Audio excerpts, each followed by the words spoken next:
سے British government کی نو آبادیاتی وزارت کے جاسوسوں نے سلطنت عثمانیہ کو توڑا اور اسلام کی اجتماعیت پر چرکا لگایا تو اسلام کا یہ جو نظام ہے یہ کافی حد تک کمزور پڑ گیا۔ علامہ اقبال پھوٹ پھوٹ کے روئے تھے، دیکھ مسجد میں شکستے رشتہ تسبیح شیخ، اور بت کدے میں برہمن کی پختہ زناری بھی دیکھ، چاک کر دی ترک نادان خلافت کی قبا، سادگی مسلم کی دیکھ اوروں کی عیاری بھی دیکھ۔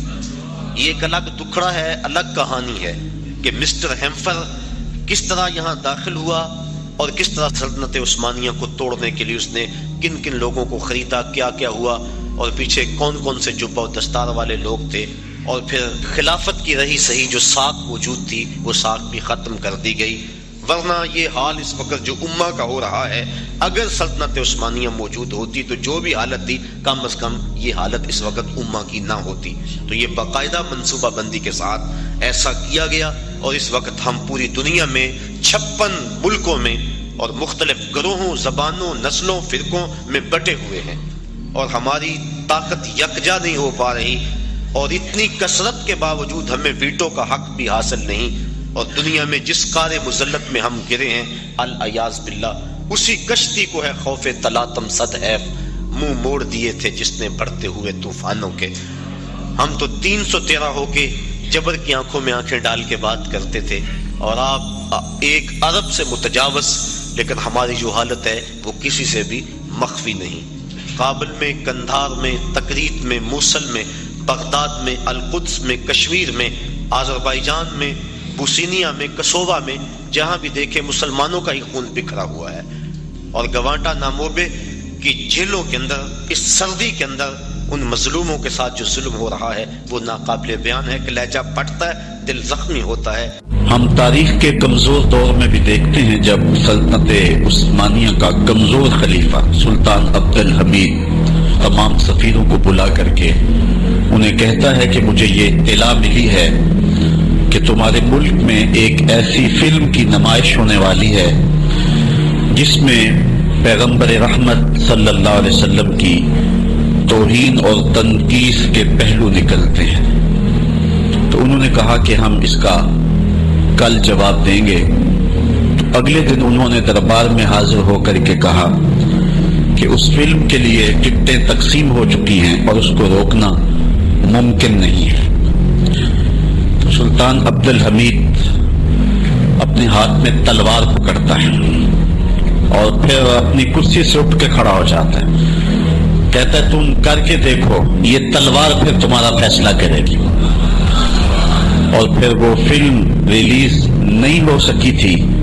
یہ میں آپ کو اسلام کے طاقتور دور کی کہانی نہیں سنا رہا، سلطنت عثمانیہ کا کمزور ترین خلیفہ یہ سلطان عبد الحمید کی کہانی ہے۔ یہ ہمارے دور زوال کی کہانی ہے، اور ان میں یہ ہمت نہ ہو سکی، اور جو ہمارا ماضی ہے وہ تو اس حوالے سے اتنا شاندار ہے۔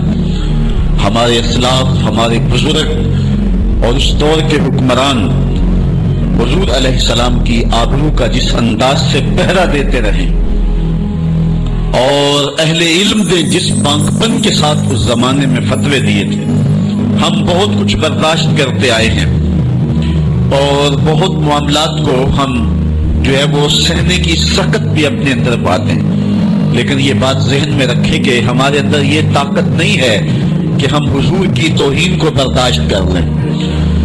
ہمارا سب سے قیمتی اثاثہ اور کائنات کی سب سے بڑی دولت حضور کی آبرو ہے، اس کی جو بھی ہمیں قیمت دینا پڑی ہم ہر صورت کے اندر وہ قیمت ادا کر کے ناموس رسالت کا پہرا دیں گے انشاءاللہ۔ اور دنیا نے دیکھ لیا ہے ہم اتنے کمزور نہیں ہیں، شاید انہوں نے حکمرانوں کے چہروں سے عوام کے چہروں کو دیکھنے کی کوشش کی تھی، لیکن ایسا نہیں ہے۔ جن کے مفادات مغرب سے وابستہ ہیں اور جن کے پیسے مغرب کے بینکوں میں ہیں اور جن کی عیاشیوں پر مشتمل ویڈیو ان کے پاس موجود ہیں، وہ تو بزدل کوئی بات کرنے کی ہمت نہیں رکھتے، اور جنہوں نے اپنی زندگی کا سودا ہی بازار محمد میں کیا ہے تو پھر انہیں کوئی ڈر اور کوئی پاک اور کوئی خوف نہیں ہے، اور وہ حضور کے نام پہ سب کچھ لٹانے کے لیے ہمیشہ آمادہ رہتے ہیں، کوئی ان کے ساتھ چلے یا نہ چلے۔ مذہبی افتراق پیدا کرنا، سیاسی عدم استحکام پیدا کرنا اور معاشی طور پہ مسلمانوں کو تباہ کرنا اور اخلاقی طور پہ مسلمانوں میں بگاڑ پیدا کرنا، یہ 4 ہدف ہیں ان کے، اور وہ 4 ہدف انہوں نے حاصل کر لیے ہیں۔ زیادہ تر قدرتی وسائل اللہ نے مسلمانوں کو عطا کیے ہیں، وہ زرعی وسائل ہوں یا معدنی وسائل ہوں، آبی وسائل ہوں یا دیگر وسائل، لیکن یہ بیچارے ان وسائل کے ہوتے ہوئے دنیا کے دستے نگر ہیں۔ دوسرا، اللہ نے ان کو جمعیت اور قوت جو عطا کی ہے، لیکن 73 گروہوں میں بانٹ کر کے ان کو کس طرح سے ایک دوسرے کے ساتھ مخالف کھڑا کر دیا گیا ہے۔ اور تیسرا، سیاسی طور پہ شورشیں، یہ آپ دیکھ لیں ساری اسلامی ممالک کے اندر ہے، پوری دنیا کا مطالعہ کر لیں، 1 انچ بھی جگہ ایسی نہیں ہے جہاں آتش و آہن برس رہا ہو اور وہ کفار کی سرزمین۔ ساری لڑائیاں مسلمانوں کے دیش میں لڑی جا رہی ہیں۔ اب یہ مسئلہ ہوا ہے یوکرائن کا، اور آپ دیکھنا کہ بہت جلدی یہ حل کر لیا جائے گا۔ کشمیر ہے 70 سال سے لٹک رہا ہے، فلسطین کا مسئلہ حل ہونے کا نام ہی نہیں لیتا۔ مشرقی تیمور چٹکیوں میں حل ہوا کہ نہیں ہوا؟ یہ تاریخ ہمارے سامنے ہے، ہمیں آنکھیں کھول کے جینا چاہیے، کیونکہ وہاں معاملہ اور تھا، جو خون بہہ رہا تھا وہ مسلمان کا خون نہیں تھا، وہ بھی ان مسائل سے ملتے جلتے مسائل تھے، لیکن چٹکیوں میں مسئلہ حل ہوا کہ نہ ہوا؟ تو کیا کشمیر نہیں ہو سکتا؟ فلسطین کا مسئلہ حل نہیں ہو سکتا؟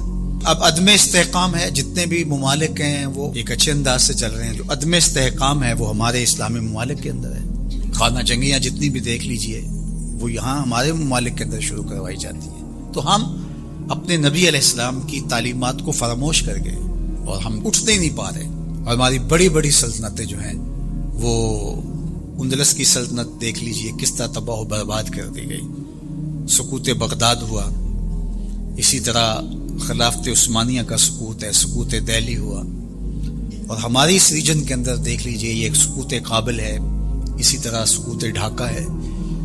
تو یہ سارے سقوط ہمارے ساتھ ہی کیوں ہیں؟ اس لیے کہ جب ہم اپنے نبی کے دامن کو چھوڑ دیں گے تو یہ رسوائی ہمارا مقدر ہوگا۔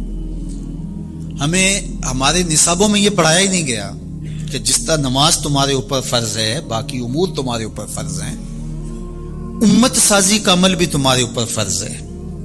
جس طرح حضور علیہ الصلوۃ والسلام کا نام عقیدت سے لیا جانا اور آقا کریم علیہ الصلوۃ والسلام کی محبت تمہارے اوپر فرض ہے، اور محبت کے تقاضے تمہارے اوپر لازم ہے، تمہارے اوپر یہ بھی اسی طرح لازم ہے۔ تو اس وقت ہمارے ساتھ جو کچھ ہو رہا ہے اور جس سمت ہم سفر کر رہے ہیں اور جس طرف ہم جا رہے ہیں، تو اس وقت سب سے زیادہ ذمہ داری علماء کی ہے اس بات میں، باقی حکمرانوں کی ہے کہ وہ معاشی بحرانوں میں حکمران قوموں کو مبتلا نہ دے، چونکہ قوم جب معاشی بحران میں مبتلا ہو جاتی ہے تو پھر اس کے نظریے پیچھے چلے جاتے ہیں۔ دور موجود میں کہتے ہیں اس دور کا ایٹم بم معاش ہے، جو قوم معیشت کی تباہی کے دانے پہ آ جاتی ہے اس سے پھر جو مرضی آپ منوا لیں، اور آپ جانتے ہیں مسلم حکومتیں کیا کچھ نہیں مان لیتی ہیں، اور یہ حکمرانوں کی ذمہ داری تھی کہ وہ، لیکن ان کے پیٹ ہی نہیں بھرتے، ملک کو اس بے دردی سے لوٹا نہیں، نوچا ہے انہوں نے، لیکن ابھی تک ان کے پیٹ ہی نہیں بھرے اور نہ مستقبل میں کوئی بھرتے ہوئے دکھائی دیتے۔ تو یہ ایک دردناک صورتحال ہے۔ جو اسلام کو دوسرا بڑا نقصان پہنچایا ہے وہ منبر و محراب کے ذمہ داران نے پہنچایا ہے۔ بر صغیر پاک و ہند کے اندر تجزیہ کرتے ہوئے حضرت مجدد الفسانی علیہ الرحمہ نے کہا کہ 4 طبقے ایسے ہیں جنہوں نے سب سے زیادہ اسلام کو نقصان پہنچایا ہے۔ یہاں پر اس ریجن کی وہ بات خاص طور پہ کرتے ہیں، وہ فرماتے ہیں ان میں سے ایک علماء سو ہیں، انہوں نے اسلام کو بہت زیادہ نقصان پہنچایا ہے۔ دوسرا صوفیاء خام ہیں، جو دین کے فہم سے ناآشنا صوفی ہیں، انہوں نے اسلام کو بہت نقصان پہنچایا ہے، چونکہ لوگوں کی وابستگی ہے ان کے ساتھ، اور ان کے پاس کوئی منصوبہ ہی نہیں ہے۔ عرس پہ آ جاؤ، نذرانے دے دو اور اللہ اللہ کرو اور چلے جاؤ، ان کے پاس کوئی نظام شریعت تو ان کے پاس ہے ہی نہیں ہے، تو آنے والوں کو کیا دیں گے؟ یہ کچھ بھی نہیں دیں گے۔ تیسرا بڑا نقصان جو ہے وہ اسلام کو جو پہنچایا وہ سلاطین نے پہنچایا، بادشاہوں نے پہنچایا، اور چوتھا جو ہے وہ انہوں نے کہا کہ اسلام کو جو نقصان پہنچایا وہ 2 نمبر دانشوروں نے پہنچایا، اور 5 نام بھی آپ ذکر کرتے ہیں، وہ فرماتے ہیں جو گستاخان صحابہ ہیں، کیونکہ جب صحابہ کی نفی ہوتی ہے تو پورے دین کی نفی ہو جاتی ہے. حضور کے تیار کردہ یہی لوگ تھے نا, حضور نے جن پہ محنت کی اور جن کو حضور نے اپنے سینے کا نور منتقل کیا, اور اگر ان کی نفی کر دی جائے تو پھر اس کا مطلب یہ ہے کہ دین کی عمارت گر گئی. پورے نظام کا انکار کرنے کے لیے ان کا انکار. جو امت کے اندر تفریق ہوئی, تشدد ہوا اور بے جا تشدد ہوا, اور امت کے اندر جو فکری ناہمواری پیدا ہوئی, باہمی منافرتیں انتہا کو چھونے لگی, سوچ سمجھ فہم ادراک کی قوتیں سلب کر لی گئیں, یہ سب کچھ منبر و محراب کی وجہ سے ہوا. اور اس میں علماء حق یا علماء ربانی یا علماء راسخین جس کو قرآن نے کہا ہے وہ نہیں شامل, لیکن علماء سو جو ہیں سب سے زیادہ مسلمانوں کو اگر نقصان پہنچایا ہے علماء سو نے پہنچایا. اللہ اس وقت جو حالت ہے مسلمانوں کی وہ کسی سے مخفی نہیں, اور حج کے موقع پہ چاہیے تو یہ کہ امیر حج پورا سال محنت کرے, اپنی ٹیمیں مختلف علاقوں میں بھیج کر تجزیہ کرے کہ مسلمان اس وقت پوری دنیا سے پیچھے کیوں رہ گئے ہیں, اور جو سازشیں کرنے والے اہل اسلام کو ہر وقت ظلم و جبر کی چکی میں پیس رہے ہیں تو ان سے چھٹکارا کیوں کر ممکن ہے. تو وہ پوری دنیا کے آئے ہوئے نمائندوں کو پورے سال کا لائحہ عمل دے کہ تم نے اپنے اپنے علاقوں میں جا کے یہ کرنا ہے اور اس پیغام کو آگے لوگوں تک پہنچانا ہے. پھر پورا سال اس کی نگرانی ہوتی رہے اور سال کے بعد تجزیہ کیا جائے کہ کمی بیشی کیا ہے, کتنے فوائد ہوئے اور کہاں تک ہم نے اپنا ہدف حاصل کیا, اور ترمیم و تنسیق کے ساتھ نیا منصوبہ, نیا لائحہ عمل لوگوں کے سامنے رکھا جائے, اور دنیا کے کونے کونے سے آئے لوگ حرم کے اس تحفے کو اپنے ساتھ لے جائیں اور پوری دنیا پر پھیلا دیں. جب سے برٹش گورنمنٹ کی نو آبادیاتی وزارت کے جاسوسوں نے سلطنت عثمانیہ کو توڑا اور اسلام کی اجتماعیت پر چرکا لگایا تو اسلام کا یہ جو نظام ہے یہ کافی حد تک کمزور پڑ گیا. علامہ اقبال پھوٹ پھوٹ کے روئے تھے, دیکھ مسجد میں شکست رشتہ تسبیح شیخ, اور بت کدے میں برہمن کی پختہ زناری بھی دیکھ, چاک کر دی ترک نادان خلافت کی قبا, سادگی مسلم کی دیکھ اوروں کی عیاری بھی دیکھ. یہ ایک الگ دکھڑا ہے, الگ کہانی ہے کہ مسٹر ہیمفر کس طرح یہاں داخل ہوا اور کس طرح سلطنت عثمانیہ کو توڑنے کے لیے اس نے کن کن لوگوں کو خریدا, کیا کیا ہوا, اور پیچھے کون کون سے جبہ و دستار والے لوگ تھے, اور پھر خلافت کی رہی صحیح جو ساکھ موجود تھی وہ ساکھ بھی ختم کر دی گئی. ورنہ یہ حال اس وقت جو امہ کا ہو رہا ہے, اگر سلطنت عثمانیہ موجود ہوتی تو جو بھی حالت تھی کم از کم یہ حالت اس وقت امہ کی نہ ہوتی. تو یہ باقاعدہ منصوبہ بندی کے ساتھ ایسا کیا گیا, اور اس وقت ہم پوری دنیا میں 56 ملکوں میں اور مختلف گروہوں, زبانوں, نسلوں, فرقوں میں بٹے ہوئے ہیں, اور ہماری طاقت یکجا نہیں ہو پا رہی, اور اتنی کثرت کے باوجود ہمیں ویٹو کا حق بھی حاصل نہیں, اور دنیا میں جس قار مذلت میں ہم گرے ہیں العیاذ باللہ اسی کشتی کو ہے خوف تلاطم صد عیب, منہ موڑ دیے تھے جس نے بڑھتے ہوئے طوفانوں کے. ہم تو 313 ہو کے جبر کی آنکھوں میں آنکھیں ڈال کے بات کرتے تھے, اور آپ 1 ارب سے متجاوز, لیکن ہماری جو حالت ہے وہ کسی سے بھی مخفی نہیں. کابل میں, کندھار میں, تکریت میں, موصل میں, بغداد میں, القدس میں, کشمیر میں, آذربائیجان میں, بوسینیا میں, کسووا میں, جہاں بھی دیکھے مسلمانوں کا ہی خون بکھرا ہوا ہے. اور گوانٹا ناموبے کی جیلوں کے اندر اس سردی کے اندر ان مظلوموں کے ساتھ جو ظلم ہو رہا ہے وہ ناقابل بیان ہے کہ لہجہ پھٹتا ہے, دل زخمی ہوتا ہے. حج کا اجتماع مسلمانوں کا عالمی اجتماع ہے, اور اجتماع کے موقع پہ پوری دنیا کے مسلمانوں کو وہ چیز دینی چاہیے تھی جس سے وہ دوبارہ عروج کی طرف سفر کرنا شروع کر دیں. اقبال علیہ الرحمہ نے ایک بڑی خوبصورت بات کہی.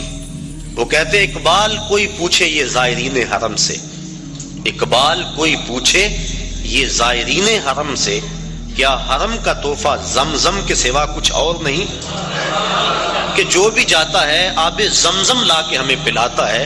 اقبال کہتے ہیں وہاں سے جو نور لے کر آئے ہو, جو پیغام لے کر آئے ہو, وہ پیغام بھی تو ہمیں دو نا. کھجوریں اور آب زمزم ہمیں پلا دیتے ہو، حرم کا اور بھی تحفہ ہے جو لینے کے لیے تم وہاں گئے تھے۔ تو یہ بنیادی ایک مقصد ہے کہ مسلمانوں کا عالمی اجتماع ہے، اور عالمی لیول کے جو مسلمانوں کے مسائل ہیں، میں یہاں گفتگو کروں یا میں عملی طور پہ کوشش کروں، اس سے کچھ بہتری تو آ سکتی ہے، لیکن عالمی مسائل کا حل وہاں سے ہے۔ اور اگر عرب اس کے لیے اپنے آپ کو تیار کر لیں اور جرأت اور پابندی کا مظاہرہ کرے اور دن راتیں کر دیں اور منصوبہ بندی کرے اور حج کے موقع پہ اس پیغام کو لوگوں تک پہنچائیں، تو مسلم امہ پھر متحد ہو سکتی ہے، اور وہ خواب جو کہ اسلام کی نشت ثانیہ کا خواب ہے وہ شرمندہ تعبیر ہو سکتا ہے۔ تو یہ حج کا دوسرا بنیادی مقصد تھا کہ مسلمانوں کو عالمی اجتماع دیا گیا ہے۔ اجتماع کرنے کے لیے کئی کچھ کیا جاتا ہے، لیکن اس اجتماع کے لیے اللہ نے لوگوں کے دل میں کشش پیدا فرما دی۔ جب کوہ ابو قبیس پہ چڑھ کے جناب ابراہیم کو آواز دینے کے لیے کہا گیا تو عرض کی مالک میری نحیف و نزار آواز کہاں پہنچے گی؟ کہا ہے ابراہیم علیہ السلام آواز دینا تیرا کام، اس کو لوگوں تک پہنچا دینا یہ ہمارا کام ہے۔ اور پھر ماں کے شکم میں اور باپ کی سلب کے اندر تک اس آواز کو پہنچا دیا گیا، اور جس نے اس آواز کو سنا آج لبیک لبیک کہتا ہوا شوق و مستی میں دوڑتا ہوا حرم کی طرف بڑھتا چلا جا رہا ہے۔ تو یہ مسلمانوں کا عالمی اجتماع ہے، اس کے جو فوائد تھے عالمی اجتماع کے کاش کہ وہ حاصل کیے جاتے۔ تیسرا مقصد حج کا مساوات کا عملی اظہار۔ اسلام کی بنیادی تعلیمات میں سے ایک تعلیم مساوات ہے کہ سب لوگ برابر ہیں، رنگ و نسل کی بنیاد پر، دولت افراد کی کثرت کی بنیاد پر کسی کو کسی پہ فضیلت نہیں دی جا سکتی۔ ان اکرمکم عند اللہ اتقاکم، جو زیادہ تقوی کا نور اپنے سینے میں رکھتا ہے وہ زیادہ عزت والا ہے۔ یہ اسلام کا وہ بنیادی درس اور سبق ہے کہ جس سے شکستہ دل لوگ، درماندہ لوگ، غریب طبقہ، غلام لوگ اسلام کی طرف ان کا میلان ہوا اور کھچے چلے آئے، ان کو ان کے حقوق اسلام نے دیے۔ آج حقوق نسواں کے حوالے سے بات چل رہی ہے۔ میں نے پچھلے دنوں کے اندر ہمدرد حال کے اندر ایک فورم پہ کہا تھا کہ دنیا کے بڑے بڑے دانشور اور دنیا کے بڑے بڑے مذاہب اور مغرب جو آج عورتوں کو حقوق دینے کی بات کرتا ہے، اگر تاریخ میں ہم تاریخ کے جھونکوں سے جھانک کے دیکھیں تو یہ تو عورت کو انسان ماننے کے لیے تیار نہیں تھے۔ افلاطون کا فلسفہ پڑھے، وہ کہتا ہے یہ از قبیل جن سے انسان ہی نہیں، انسان کی ضرورت خدمت اور کفالت کے لیے پیدا کی گئی ہے، ہم شکل بھی انسان کی ہے، انسان نہیں ہے۔ اور کسی نے کہا کہ یہ بدی کا سر چشمہ ہے، کسی نے اس کو اللہ کے قرب کے راستے کی سب سے بڑی رکاوٹ گردانا، اور کسی مذہب نے اس کے قتل کو جائز قرار دیا۔ یونانیوں کا فلسفہ پڑھ لیں، عیسائی دنیا آج جو دعوے کرتی ہے عورتوں کو حقوق دینے کی، 90,000 عورتوں کو عیسائی دنیا نے زندہ جلایا ہے۔ ان کی تاریخ بڑی شرمناک ہے۔ تو کس نے حقوق دیے عورت کو؟ کون عورت کے حقوق کا محافظ ہے؟ دنیا والے تو عورت کے وجود کو برداشت نہیں کرتے تھے۔ یہ بر صغیر پاک و ہند، ابن بطوطہ جب یہاں آیا تو کس بات سے بے ہوش ہوا تھا؟ اس نے ایک منظر دیکھا کہ ایک شخص فوت ہو گیا، اس کی بیوی کو ابھارا گیا کہ تیرا خامد مر گیا، جیون ساتھی پتی مر گیا، اب تو نے جی کے کیا لینا ہے؟ تیری وفا کا تقاضا یہ ہے کہ تو بھی اس جلتے ہوئے شعلوں میں چھلانگ لگا دے، تو خامد کی اگر وفادار ہے تو اس کو بھڑکا کر اس آگ کے اندر چھلانگ لگانے کے لیے تیار کیا گیا۔ اور جب اس نے جوش میں آ کے چھلانگ لگائی، اس کی چیخیں جب فضاؤں میں بلند ہوئی تو معروف سیاح ابن بطوطہ بے ہوش ہو گیا اور اپنے گھوڑے سے گر پڑنے لگا، اور لوگوں نے بڑھ کے تھاما۔ رسم ستی کے نام سے بر صغیر کے اندر عورتوں کو خامدوں کے ساتھ زندہ جلایا جاتا تھا۔ اور عربوں کی تاریخ آپ جانتے ہیں کہ وہ تو بیٹی کے وجود کو برداشت نہیں کرتے، حق دینا تو بات کی بات ہے، وہ تو وجود کو گوارا نہیں کرتے تھے۔ اگر کسی کے ہاں بیٹی جنم لے لیتی اس کا منہ کالا ہو جاتا. یہ قرآن نے بتلایا. آبرو بچانے کا ایک ہی طریقہ کہ وہ بیٹی کو زندہ درگور کر دے. اگر ایسا نہیں کرتا تو معاشرے میں معزز نہیں سمجھا جاتا. اپنی بیٹی کے لیے آج میں اور آپ محبت بھرے جملے بولتے ہیں. بیٹی کے ہاتھ پیلے کرنے کے لیے بوڑھا باپ اپنی جھکی ہوئی کمر پہ بوریاں لاد لاد کے مزدوری کرتا ہے, اور فیکٹری کے اندر بھائی اوور ٹائم لگا رہا ہے کہ میں نے اپنی بہن کے ہاتھ پیلے کرنے. یہ بھائی تو قتل کرتا تھا بہن کو کہ کل کوئی میرا بہنوئی نہ ہو. یہ باپ تو زندہ درگور کرتا تھا کہ میں کسی بیٹی کا باپ نہ کہلاؤں. تو باپ کے دل میں بیٹی کی یہ محبت, بھائی کے دل میں بہن کا یہ پیار کہ وہ اس کے لیے کتنی محنت کرتے ہیں, اور جب گھر سے بیٹی رخصت ہوتی ہے تو باپ بھی پھوٹ پھوٹ کے روتا ہے, اور بھائیوں کے آنسو بھی خشک نہیں ہوتے. یہ تو قاتل تھے بیٹیوں کے اور بہنوں کے لیے. ان کے دل میں یہ گداز اور نرمی اور محبت کس نے ڈالی؟ آمنہ کے لال کا یہ عطیہ ہے. سجدہ شکر ادا کرتی رہیں ساری زندگی بھی عورتیں, تو وہ حق شکر ادا نہیں کر سکتی. ان کے تو وجود کو برداشت نہیں کیا جاتا تھا, ان کے وجود کو عزت بخشی تو وہ محمد عربی صلی اللہ علیہ وسلم نے بخشی. آج عورتیں بھنگڑے ڈال رہی ہیں کہ ہمارے حقوق کا تحفظ کیا گیا, اور اگر اس کی آبرو بھی لٹتی ہے بالجبر تو مقدمہ بھی درج نہیں ہوتا, پہلے سیشن جج کے پاس اسے جانا ہوگا, استغاثہ پیش کرنا ہوگا. پیچیدگیاں ہیں, قانونی معاملات ہیں. یہ تو آنکھیں کھلیں گی اس وقت جب ان کے ساتھ جو ہے وہ عملی سلوک ہوا. تو آج یہ بنگڑے اور آج یہ خوشیاں کہ ہمیں تحفظ دے دیا گیا, یہ عورتوں کے تحفظ کا بل نہیں ہے, عورتوں کی تذلیل کا بل ہے. عورتوں کو تحفظ اسلام نے دیا ہے. جس ماں کو ترکے میں بانٹتے تھے اس کے قدموں میں جنت ڈال دی, کہا تیری جنت اس ماں کے قدموں تلے. اور یہ شرطیں لگائی کہ ماں قاریہ قرآن ہے یا حافظ قرآن ہے یا رابعہ بصری ہے وقت کی تیری ماں, تو پھر اس کے قدموں تلے جنت ہے. اپلے تھاپتی ہوئی ماں کے قدموں تلے بھی بیٹے کی جنت رکھ دی گئی. بہن کو عزت کی مستن پہ بٹھا دیا گیا, بیٹی کو باپ کے لیے دل کی دھڑکن بنا دیا گیا, آنکھوں کا نور اور چین بنا دیا گیا, گھر کی زینت بنا دی گئی.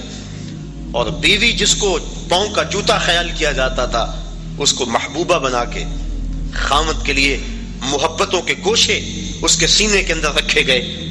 اور حضور نبی رحمت صلی اللہ علیہ وسلم نے ازواج مطہرات کے ساتھ جو حسن سلوک کی داستان رقم کی, لوگوں کے لیے عملی نمونہ چھوڑا. کسی کو حمیرہ کہہ کے پکار رہے ہیں, کسی کی فوتگی کے بعد جانور ذبح کر کے ان کی سہیلیوں کے گھر میں گوشت بھیج رہے ہیں تاکہ ان کی روح کو آسودگی ہو. حضرت فاطمہ تو زہرا فرماتی ہیں کہ جب میری والدہ کا وقت آخر آیا تو حضور کی خدمت میں میری ماں نے مجھے بھیجا کہ جاؤ حضور سے کہو کہ مجھے اپنی چادر رحمت دے دیں. میں حاضر ہوئی, عرض کی. حضور نے کہا کہ بیٹا اپنی ماں سے پوچھو نا چادر کیا کرنی ہے. میں پوچھنے آئی تو حضور بھی پیچھے آ گئے. تو حضرت خدیجہ الکبریٰ رضی اللہ تعالی عنہا آپ نے عرض کی حضور میں اس لیے چادر مانگی ہے کہ مجھے محسوس ہو رہا ہے میرا وقت آخر آ گیا. میری آرزو یہ ہے کہ اس چادر میں مجھے کفن دیا جائے. اب سنیے حضور کے لفظ. عورتوں کے حقوق کی بات کرنے والے اس بلندی پہ سوچ بھی نہیں سکتے. جب حضور کی زوجہ محترمہ نے چادر مانگی تو آقا کریم کی آنکھوں سے آنسو چھلکنے لگے, اور پھر فرمایا اے خدیجہ تو نے تو چادر مانگی ہے, لو اردت جلدی لا آتیتک, اگر تو میری جلد بھی مانگ لیتی میں وہ بھی پیش کر دیتا. یہ اسلام کے دیے ہوئے حق ہیں. اللہ اکبر. تو بات کر رہا تھا کہ اسلام نے کمزور طبقوں کو ان کے حق دیے ہیں. یہ ایک الگ مضمون ہے کہ غلاموں کو ان کے حق دیے, غریبوں کو حق دیے, یتیماں کو حق دیے, یہ الگ مضمون ہے. یہ چونکہ کرنٹ ایشو ہے اس وقت, اس پر میں نے تھوڑی سی بات آپ کے سامنے رکھی. تو اسلام نے کمزوروں کو, غریبوں کو بنیادی حق دیا کہ سب انسان برابر ہیں. تقوی کی بنیاد پہ فضیلت ہے. جب فاران کی چوٹیوں سے نور اسلام چمکا اور گھر گھر اس کے اجالے ہوئے تو عرب کا سب سے کالے رنگ کا شخص جس کا نام تھا اسود, وہ حضور کی خدمت میں حاضر ہوا. کوئی شخص اس کو رنگت کی سیاہی کی وجہ سے قریب بٹھانے کے لیے تیار نہیں تھا. اس نے آ کے حضور کی خدمت میں عرض کی حضور اگر میں اسلام لے آؤں تو مجھے کیا ملے گا؟ حضور نے فرمایا جو ابو بکر و عمر کو ملا ہے وہی تمہیں ملے گا، جو حقوق و فرائض ان کے ہیں وہی حقوق و فرائض تیرے ہوں گے، جس صف میں وہ کھڑے ہوتے ہیں اسی صف میں تو کھڑا ہوگا، اور اگر تو پہلے آ جائے اور وہ بعد میں آئے تو اگلی صف میں کھڑا ہوگا، وہ پچھلی صف میں کھڑے ہوں گے۔ اس نے کہا اگر اسلام یہ ہے تو میں تو پھر دل و جان سے اس دین کو قبول کرتا ہوں۔ حضرت اقبال مساوات کی بات کے اندر اسرار و رموز کے اندر لکھتے ہیں اسود از توحید احمر می شود، کہ اسود توحید کے فیضان سے احمر ہو جاتا ہے، گوری رنگت والوں کے کندھوں سے کندھا جوڑ کے وہ کھڑا ہوتا ہے۔ یہ اسلام کا دیا ہوا درس مساوات ہے کہ سب کو ایک صف میں کھڑا کر دیا گیا، یہ اسلام کا درس ہے۔ حضرت بلال حبشی رضی اللہ تعالی عنہ اور حضرت ابو ذر غفاری رضی اللہ تعالی عنہ کسی معاملے میں شکنجی ہو گئی تو غصے میں آ کر جناب ابو ذر غفاری نے کہا کہ تو کالی ماں کا بیٹا ہے۔ بس دل ٹوٹ گیا، حضور کی خدمت میں آئے اور کہا کہ حضور حالت دیکھی، حضور میں کیا ماجرا ہے؟ اس کی حضور مجھے آج تانا ملا ہے کہ تو کالی ماں کا بیٹا ہے۔ آقا کریم غصے میں آ گئے، فرمایا جاؤ جا کے ابو ذر کو میرا پیغام دو کہ جن عورتوں کا دودھ میں نے پیا ہے ان میں سے ام ایمن ایک ایسی خاتون تھی جس کا رنگ گورا نہیں تھا، اور جا کے ابو ذر کو کہو جو تانا تجھے دیا ہے وہ اپنے نبی کو بھی آ کے دے۔ اور جب جناب بلال حبشی رضی اللہ تعالیٰ عنہ ان کے پاس گئے اور جا کے یہ بات کہی تو وہ زاروں کے تار رونے لگے اور اپنا جوتا اتار کے حضرت بلال حبشی کے ہاتھ میں دیا، کہا یہ میرے منہ پہ ملو جس سے میں نے یہ بات کہی ہے۔ تو دیکھیے یہ اسلام کا عمل مساوات ہے اور اسلام کا درس مساوات ہے کہ اسلام نے سب کو ایک صف میں کھڑا کیا اور معیار تقوی رکھا، تقوی کی معیار پہ سب انسان جو ہے وہ ایک دوسرے سے فضیلت لے سکتے ہیں، ورنہ ایک دوسرے کے برابر ہیں۔ تو اس اسلام کے درس مساوات کا عملی اظہار حج کے موقع پہ ہوتا ہے۔ غریب امیر، بادشاہ اور گدھا، کالا اور گورا، اجمی اور عربی سب ایک ہی لباس میں ہوتے ہیں، ایک ہی رکن ادا کر رہے ہوتے ہیں اور ایک ہی تلبیہ سب کی زبان پہ ہوتا ہے۔ اور اگر کوئی شخص حج کے اس اجتماع میں جہاں درس مساوات دیا گیا وہاں سے آ کر دوبارہ اونچ نیچ اور تفریق میں مبتلا ہو تو سمجھو کہ اس نے حج کا نور حاصل نہیں کیا۔ اگر وہ یہاں پلٹ کے آ کے بھی اس تقسیم کو جس تقسیم کی مخالفت حضور نے کی، اور خطبہ حجۃ الوداع کے موقع پہ حضور نے فرمایا کہ یہ جو کالے گورے اور عربی اجمی کی تقسیم ہے میں ان کو پاؤں تلے رونتا ہوں اور ان تفاخر کو ختم کرتا ہوں، ان اکرمکم عند اللہ اتقاکم۔ اب یہی درس ہمیں اپنی پوری عملی زندگی کے اندر یاد رکھنا چاہیے، مسجد میں بھی، گھر میں بھی، معاشرے میں بھی، ہر جگہ اس عمل کو یاد رکھنا چاہیے۔ ہم اگر جلسہ کروائیں، ہم اگر محافل منعقد کریں، ہم اگر عالم دین ہیں، ہم اگر شیخ طریقت ہیں تو ہمیں اس بات کا ضرور خیال رکھنا چاہیے۔ کسی دور میں معزز وہ خیال کیا جاتا تھا جس کی اولاد زیادہ ہوتی تھی، تاریخ عرب پڑھے، اور اس وجہ سے 100 شادیاں کیا کرتے تھے۔ وہ اسلام نے 4 شادیوں کی حد بندی کر دی کیونکہ آدمی سے آگے حق نہیں ادا کر سکتا۔ اور پھر دور بدلتا گیا۔ یہ جو موجودہ دور ہے اس دور میں عزت کا معیار کثرت دولت سمجھ لیا گیا ہے۔ ہمارے اشتہار دیکھ لیں، معززین شہر، اس کی فہرست پڑھے تہجد گزار نہیں ملیں گے، اس کی فہرست پڑھے تو تقوی کے اعلیٰ معیار پہ جو لوگ ہیں لیکن ہیں غریب وہ نہیں ملیں گے۔ دولت مند لوگ معززین شہر کہلاتے ہیں، اور بدقسمتی یہ ہے کہ ہم اپنی محافل کے اندر بھی ان کو ہی ترجیحی بنیادوں پہ آگے بٹھاتے ہیں کہ اس کے پاس دولت زیادہ ہے۔ یہ اسلام کا جو عملی درس ہے مساوات کا، یہ اس کا قتل عام اسٹیجوں پہ ہوتا ہے۔ پیر صاحب کے قریب بھی وہی ہوتا ہے جس کے پاس دولت زیادہ ہو، اور جو غریب ہوتا ہے اس کو کہا جاتا ہے پیچھے بیٹھ جا اور 1.25 لاکھ مرتبہ یا حی یا قیوم پڑھ، اس کو وظیفے پہ لگا دیا جاتا ہے اور امیر اسٹیج کی زینت ہوتا ہے۔ رسول کریم کا نام سن کے جس کی آنکھوں سے آنسو چھلکتے ہیں اور حضور کی محبت میں جو تڑپتا ہے، سحری کے وقت اٹھ کے تہجد پڑھتا ہے اور پھر اشراق پڑھ کے مزدوری پہ چلا جاتا ہے، رزق حلال کماتا ہے، نمازوں کی کوتاہی نہیں کرتا، اپنی زبان کی حفاظت کرتا ہے، نظر کی حفاظت کرتا ہے، وہ تو جوتیوں پہ بیٹھے۔ اور جو اسمبلیوں کے اندر اسلامی حدوں کا مذاق اڑائے اور جس کے بارے روز ہم نماز میں کہہ چکے ہیں وَنَخْلَعُ وَنَتْرُكُ مَن يَفْجُرُكَ، اے اللہ جو تیرے حکموں کو توڑے گا ہم اس سے قطع تعلق کریں گے. اس کو ہم اسٹیج کی زینت بنائیں کہ یہ ایم پی اے صاحب ہیں، یہ ایم این اے صاحب ہیں، یہ دولت مند ہیں، اس کے پاس دولت کے انبار موجود ہیں. میں دولت سے نفی نہیں کر رہا، دولت عثمان ہو دولت قارون نہ ہو، لیکن معیار اگر دولت ہوگا تو پھر غریبوں کا استحصال ہوگا. اور اسلام نے اس استحصالی نظام کے خلاف ہی تو جنگ کا اعلان کیا. تو یہ مساوات کا درس حج کا درس ہے. اس بات کو اچھی طرح سے ذہن میں رکھا جائے اور اپنی عملی زندگی کے اندر ترجیح کس کو دی جائے؟ جو تقوی والا ہے.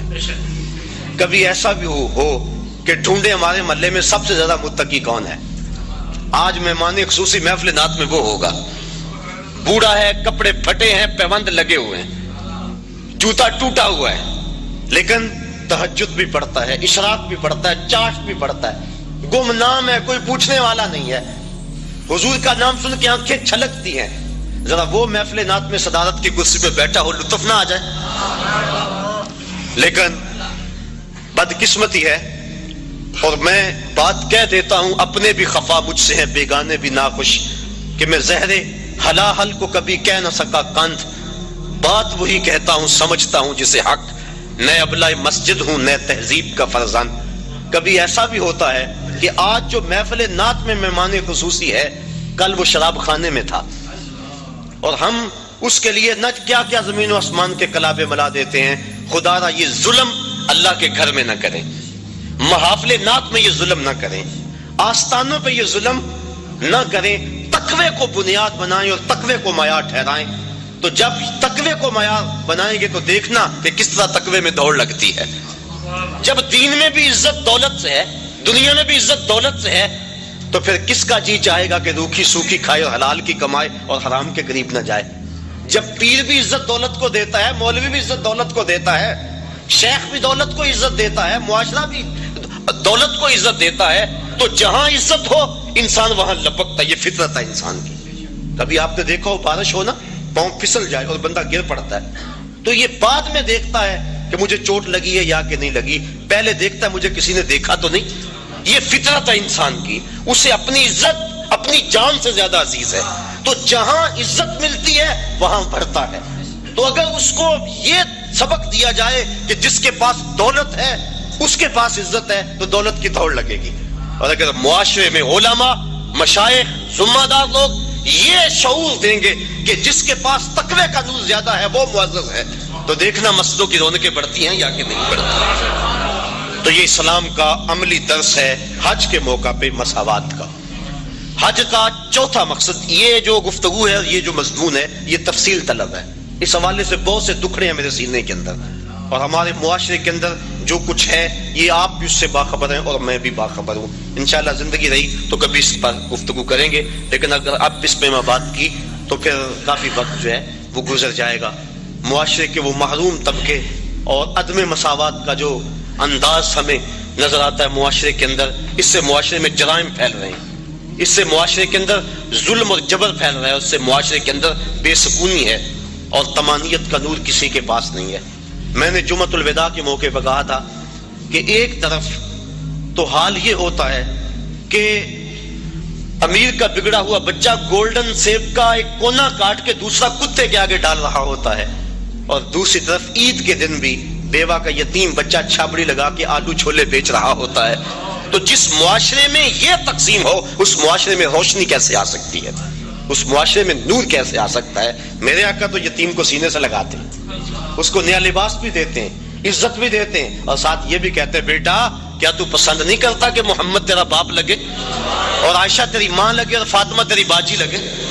پھر جب وہ انگلی تھام کے حضور کی چلتا ہے تو وہ کہتا ہے کہ تھا تو یتیم لیکن مزہ آ گیا مصطفیٰ کی انگلی تھامے جا رہا. تو اگر ہم پسے ہوئے طبقوں کو عزت دیں گے اور انسانی وقار کو ملحوظ رکھیں گے اور اسلام کا جو مساوات کا درس ہے اس درس کو ہر صورت کو ملحوظ رکھیں گے تو معاشرے کے اندر طمانینت ملے گی، غریب کو بھی سکون ملے گا اور امیر کو بھی سکون ملے گا. اور وہ لوگ قابل داد ہیں کہ جو دولت کی کثرت کے باوجود تکبر کی اس خصلت سے اور نمایاں ہونے کی اس آرزو سے مبرہ ہیں. ایسے لوگوں کی کمی بھی معاشرے کے اندر نہیں ہے.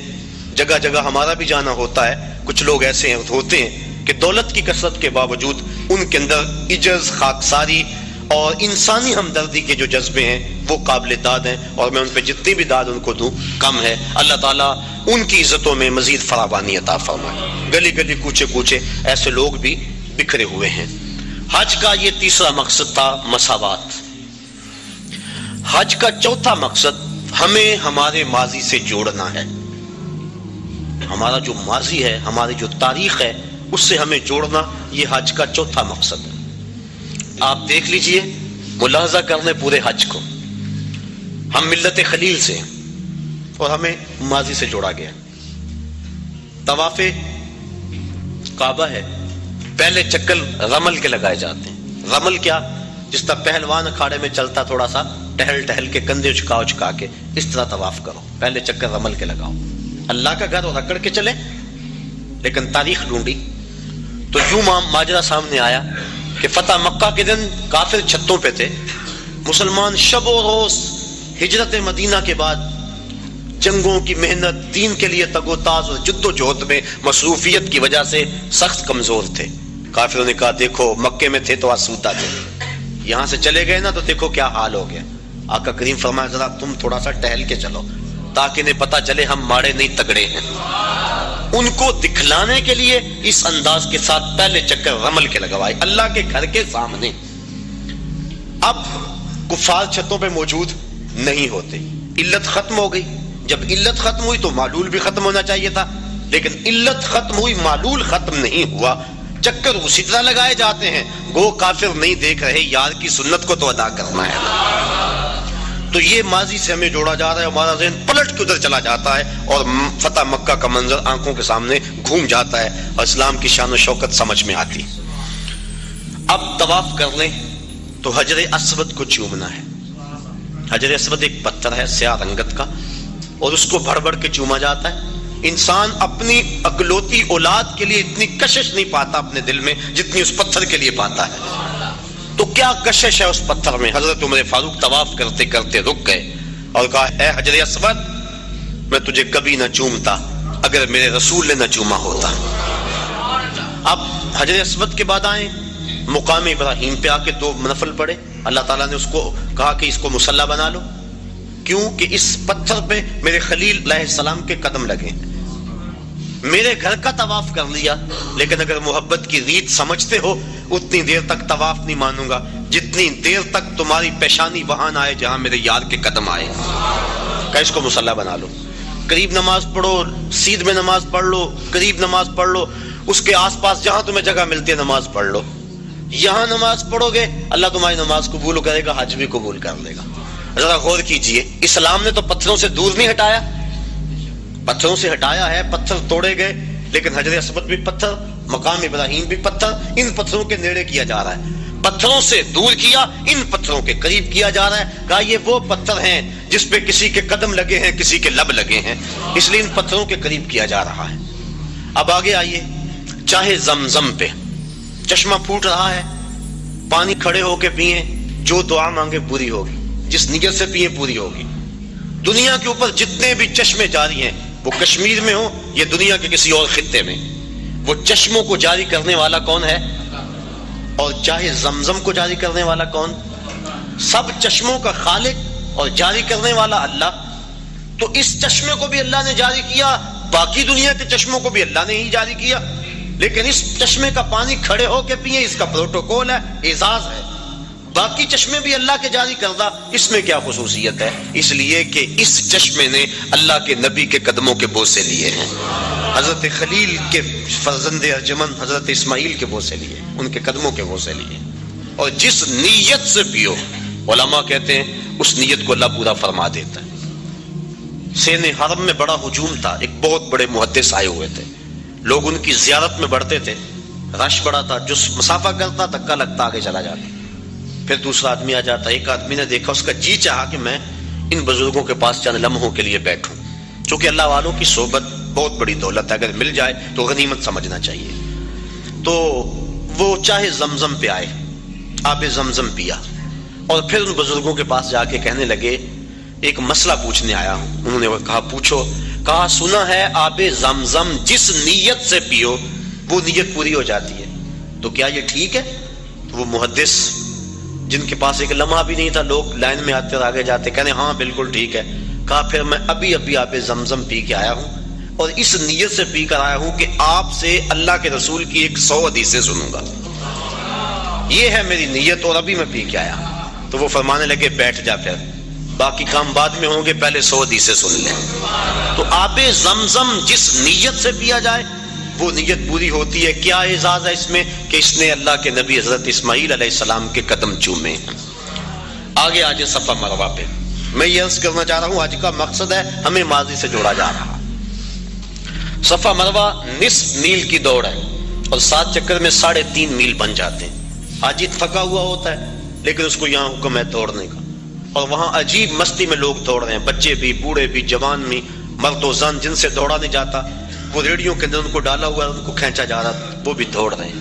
میلین اخضرین کے اندر تو جو ہے وہ عجیب سما ہوتا ہے, سروں کا سمندر نظر آتا ہے. دوڑنا بھی کوئی عبادت ہے, دوڑے جا رہے ہیں. مقصد کیا؟ حضرت حاجرہ تو اس لیے دوڑی تھی کہ ان کو بیٹے کے لیے پانی چاہیے تھا. حاجی کی بغل میں پانی کی بوتل ہوتی ہے, اور وہ تو اس لیے دوڑی تھی کہ بیٹے کے لیے پانی کی تلاش تھی, اور یہاں حاجی کے ساتھ بیٹا بھی دوڑ رہا ہوتا ہے. ماں بیٹا, باپ بیٹا اکٹھے دوڑ رہے ہیں, پانی کی بوتل بغل میں ہے لیکن دوڑ رہے ہیں.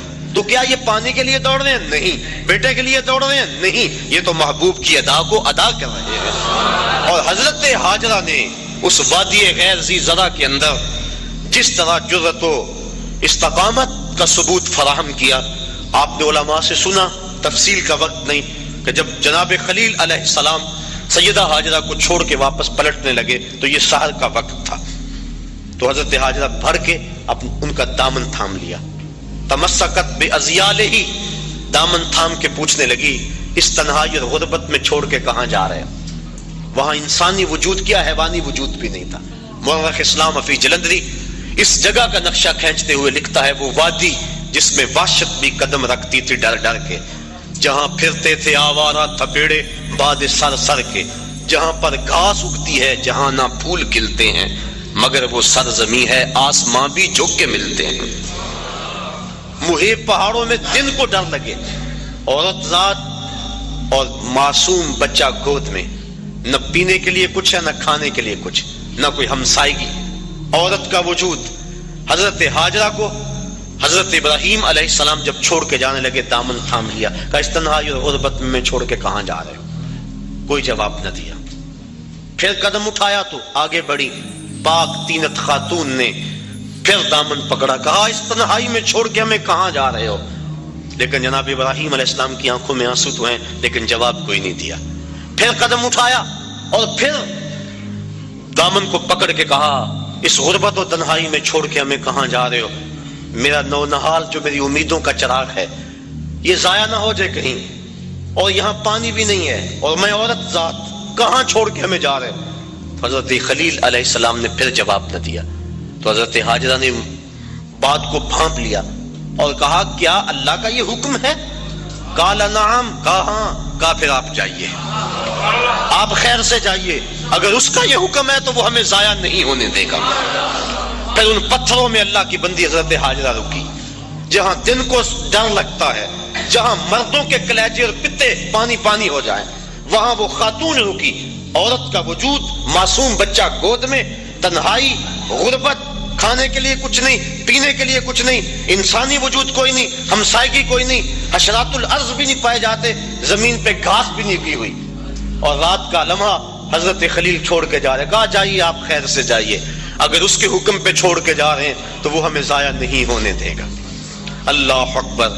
اللہ کی بندی حضرت حاجرہ سلام اللہ علیہا نے جرأت اور عظیمت کی جو داستان رقم کی, اور پھر بیٹے کے لیے بے تابانہ دوڑ رہی ہیں, کبھی صفا پہ کبھی مروہ پہ. اللہ کے حکم کے لیے یہاں رکی, کہا میری بندی میرے حکم کے لیے تو نے حد کر دی. ایک عورت سے یہ تصور کہ وہ اس تنہائی اور غربت میں رہے, اور پھر اس اعتماد اور یقین سے خامد کو رخصت کرے کہ آنکھ کے گوشے کو بھیگنے بھی نہ دے, کہ یہ اللہ کا حکم ہے, تو اگر آنکھ کا گوشہ بھیگ گیا تو کہیں یہ نافرمانی نہ ہو جائے. یہ تیری استقامت, یہ تیری جرأت. تو پھر دیکھ اگر تو نے یہ 7 چکر لگائے تھے تیری راہوں پہ نبیوں کو بھی دوڑاؤں گا، تیری راہوں پہ ولیوں کو بھی دوڑاؤں گا. قیامت تک لوگ دوڑتے رہیں گے. وہ اعزاز اور وہ پروٹوکول دیا، نبی بھی دوڑ رہے ہیں، ولی بھی دوڑ رہے ہیں، غوث کتب ابدال بھی دوڑ رہے ہیں. ان راہوں پہ کیا کون کون نہیں دوڑا؟ خود امام الانبیاء ان راہوں پہ دوڑے ہیں. کہا دن کو جائیں دوڑ لگی ہوئی ہے، رات کو جائیں دوڑ لگی ہوئی ہے، پچھلے پہر جائیں دوڑ لگی ہوئی ہے. سروں کا سمندر ہے، برستی بارش میں دیکھیں دوڑ لگی ہے، کڑکتی دھوپ میں دیکھیں دوڑ لگی ہے. اب تو وہاں بڑا کچھ بن گیا، جب کچھ نہیں تھا پھر بھی دوڑ لگی تھی. کبھی وہ سائی موقوف نہیں ہوئی. لوگ دوڑے جا رہے ہیں، دوڑے جا رہے ہیں. چاہیے کیا؟ کچھ بھی نہیں چاہیے. پانی چاہیے؟ نہیں. بیٹا چاہیے؟ نہیں. دوڑ لگی ہوئی ہے. کہا میری بندی تو نے حد کر دی، اب قیامت تک تیرے نام کے پھریرے لہراتے رہے. اللہ اکبر. اب یہ دیکھو یہ بھی ماضی سے میں جوڑا جا رہا ہے. اب آگے بڑھ جائیں. جب سائی مکمل کر لیں تو کسر کرائیں یا حلق کروائیں، سر مڈوا دیں. یہ سر کیوں مڈوایا گیا؟ اس لیے کہ بال اتر جائیں، پھر غسل ہوگا، احرام اتر جائے گا تو انسان ہلکا پھلکا ہو جائے گا، تر و تازہ ہو جائے گا، بال اتر جائیں گے. یہ مقصد اگر ہوتا تو جس کے بال ہوتے اس کو تو حکم دیا جاتا. لیکن حکم ہے کہ ایک شخص پیدائشی طور پہ گنجا ہے، اس کے سر پہ ایک بال بھی نہیں ہے. اب اس کو حکم ہے کہ وہ خالی استرا لے اور اپنے سر پہ پھیرے. امراء الموسیٰ للکوسیٰ فی الحج، وہ لے استرا اور اپنے سر کے اوپر جلد کے اوپر خالی پھیرے. کوئی اسے دیکھے یوں کرتا ہوا تو کہے گا کہ یہ اس کی عقل ٹھیک ہے، سر پہ تو بال بھی نہیں، استرا پھیر رہا ہے. بال ہوں تو استرا پھیرے. تو وہ اسے کہے گا میاں بالوں کو اتارنے کے لیے استرا کوئی نہیں پھیرتا، یہ تو محبوب کی ادا کو ادا کیا جا رہا ہے. اللہ اکبر. دیکھ لے پورا حج دیکھ لیں، رمی جمار دیکھ لے، شیطان کو کنکر مارے جا رہے ہیں. حضرت ابراہیم حضرت اسماعیل علیہ السلام کو تو نظر آیا تھا شیطان، حاجی کو نظر آتا ہے؟ اسلام تو ایک لمحہ بھی بے مقصد گزارنے سے روکتا ہے کہ ایک کام بھی بے مقصد نہ کرو. یہاں شیطان نظر بھی نہیں آ رہا اور پھر بھی کنکر پھینکے جا رہے ہیں. حضور کا نام آتا ہے نا لبوں پہ، ہم چوم کے آنکھوں سے لگا لیتے ہیں. بس طبیعتیں معترض ہیں. ہم کہتے ہیں یار مسند فردوس دہلوی کی روایت ہے، حضرت آدم علیہ السلام جب چلتے تھے پیچھے آواز آتی تھی. پوچھا مالک یہ کیا ماجرا ہے؟ کہا تیری پشت میں نور مصطفیٰ رکھا ہے، فرشتے اس کی زیارت کے لیے تیرے پیچھے چلتے ہیں. کہا مالک وہ نور تو میں بھی دیکھنا چاہوں گا. کہا پھر اپنے ناخنوں میں دیکھو. جب ناخنوں میں ظہور ہوا تو چوم کے آنکھوں سے لگا لیا. تو ہم بھی اس سنت کو ادا کرتے ہیں. کہتے ہیں یہ تو لکیر کی فقیری ہے. انہیں تو نظر آیا تھا، تمہیں نظر آتا ہے؟ ہم کہتے ہیں مینا میں تمہیں نظر آتا ہے؟ تمہیں نظر نہیں آتا. لکیر کے فقیر وہاں بنتے ہو کہ نہیں؟ تم اس لکیر کے فقیر ہو، ہم اس لکیر کے فقیر بھی ہیں اور اس لکیر کے فقیر بھی ہیں. نظر آئے نہ آئے لیکن چوم کے آنکھوں سے لگاتے ہیں کہ یار کی سنت کو تو ادا کر رہے ہیں. تو پورا حج دیکھ لیں، ہمیں ہمارے ماضی سے جوڑا جا رہا ہے. یہ حج کا ایک جو ہے وہ بنیادی مقصد تھا. حج کے اور بھی کچھ مقاصد ہیں، لیکن وقت میرے سامنے اتنا ہے کہ اس کے دامن میں اتنی گنجائش نہیں کہ میں تفصیل سے کسی اور عنوان سے گفتگو کروں. صرف 2 جملے. حج ہو گیا، واجبات بھی ادا ہو گئے، سنن بھی ادا ہو گئے اس کے، اور اس کے اراکین بھی ادا ہو گئے. اب حج مکمل ہو گیا. اب کیا کریں؟ اعلیٰ حضرت فرماتے ہیں حاجیو آؤ شہنشاہ کا روزہ. کعبہ تو دیکھ چکے، اب کعبے کا کعبہ دیکھیں. اللہ نے جن کو حج یا عمرہ نصیب کیا ہے اللہ انہیں بار بار نصیب کرے، اور جن کو یہ سعادت نصیب نہیں ہوئی انہیں بھی بار بار نصیب کرے. مدینہ شریف شمال میں ہے مکہ المکرمہ سے، اور کعبۃ اللہ کا جو میزاب ہے، پرنالہ جسے کہتے ہیں، اس کا رخ ادھر ہے شہر محبوب کی طرف. تو اعلیٰ حضرت فرماتے ہیں حاجیو ذرا غور سے دیکھو کعبہ کیا کہہ رہا ہے. بازو نکال کے بتا رہا ہے اگر قبولیت کی مہر لگانی ہے تو مدینے چلے جاؤ. اللہ اکبر. تو حضور علیہ الصلوۃ والسلام کے روزے پہ حاضری دینا قریب واجب ہے، علماء نے لکھا. اور حضور نے ارشاد فرمایا من حج البیت ولم یزرنی فقد جفانی، جس نے حج بیت اللہ کیا اور میری زیارت کے لیے نہ آیا اس نے میرے اوپر ظلم کیا ہے. اور قرآن مجید کی آیت گواہ ہے وَلَوْ أَنَّهُمْ إِذْ ظَلَمُوا أَنفُسَهُمْ جَاءُوكَ، اے حبیب یہ لوگ اگر اپنی جانوں پہ ظلم کر بیٹھیں تو تیری چوکھٹ پہ آ جائیں. میرے شہر کا ایک شاعر ہے، اس نے اس کا ترجمہ کیا وہ کہتا ہے مجرم ہو تو منہ اشکوں سے دھوتے ہوئے آؤ، آؤ درے طواب پہ روتے ہوئے آؤ۔ قرآن میں مذکور ہے توبہ کا طریقہ، سرکار کی دہلیز سے ہوتے ہوئے آؤ۔ اگر اپنی جان پہ ظلم کر بیٹھو تو محبوب کی چوکھٹ پہ آؤ، اور پھر اللہ سے معافی مانگو، معافی ہو جائے گی؟ نہیں، رسول تمہارے لیے اللہ سے استغفار طلب کریں۔ تو تم معافی مانگنے آئے تھے، اللہ رحمت بھی عطا کر دے گا۔ لَوَجَدُ اللَّهَ تَوَّابًا رَحِيمًا، تم توبہ کے لیے آئے تھے، اللہ رحمت بھی اپنے جناب سے دے گا، کیونکہ محبوب کو جو ساتھ لے کر آئے۔ اللہ اکبر۔ یہ حضور کی ظاہری حیات میں بھی تھا، مسجد نبوی میں استوان ابی لبابہ اس پہ گواہ ہے کہ حضرت ابو لبابہ نے اپنے آپ کو بندھوا دیا اور قسم کھائی جب تک حضور نہیں کھولیں گے میں اپنے آپ کو نہیں کھلواؤں گا۔ اور پھر جب آیت نازل ہوئی تو حضور کے غلاموں نے کہا بشارت ہو تیرے گناہ معاف کر دیے گئے، رسیاں کھولنے لگے، کہا پیچھے ہٹ جو حضور کھول لیں گے تو میں اپنے آپ کو کھلواؤں گا۔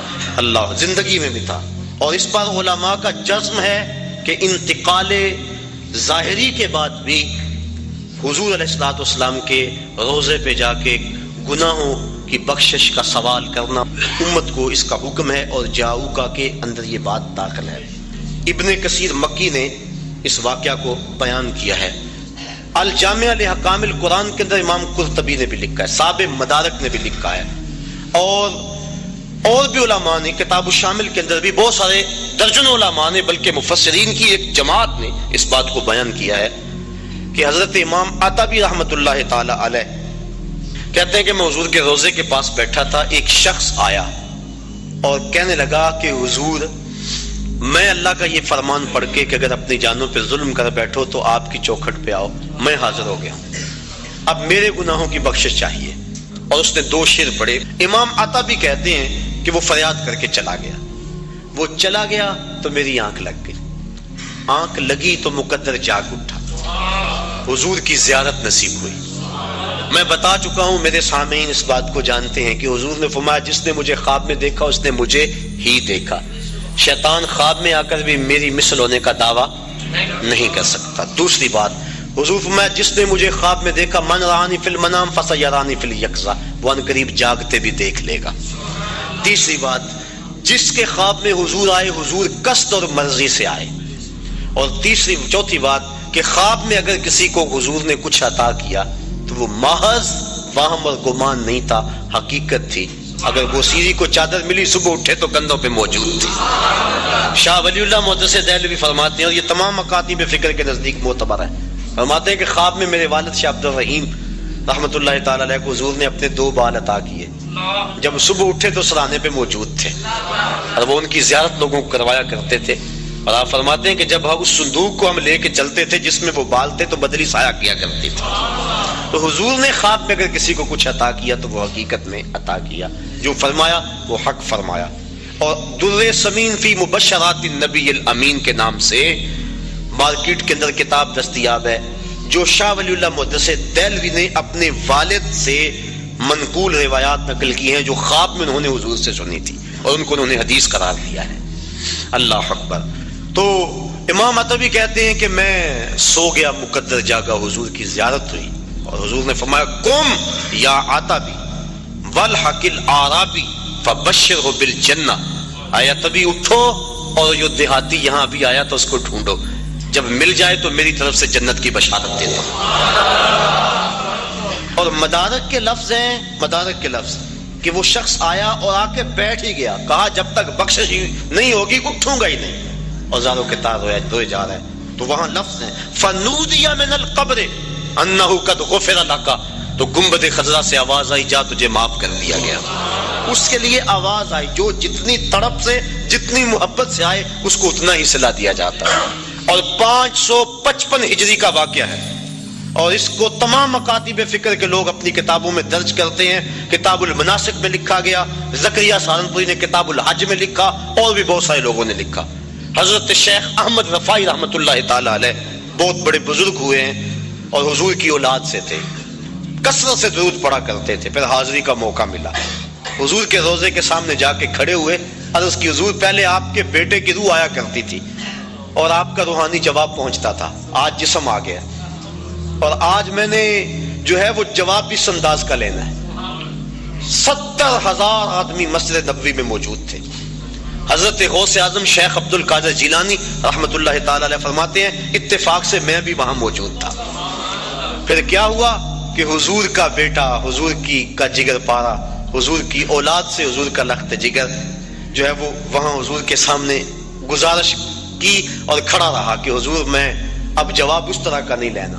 70,000 آدمی نے دیکھا کہ گنبد خضرا سے حضور کا دست مبارک باہر آ گیا اور حضرت امام رفاعی نے اس ہاتھ کو چوما، بوسے دیے اور ان کی برکت سے جو مسجد نبوی میں اس وقت لوگ موجود تھے سب نے حضور کے مبارک ہاتھ کی زیارت کر لی.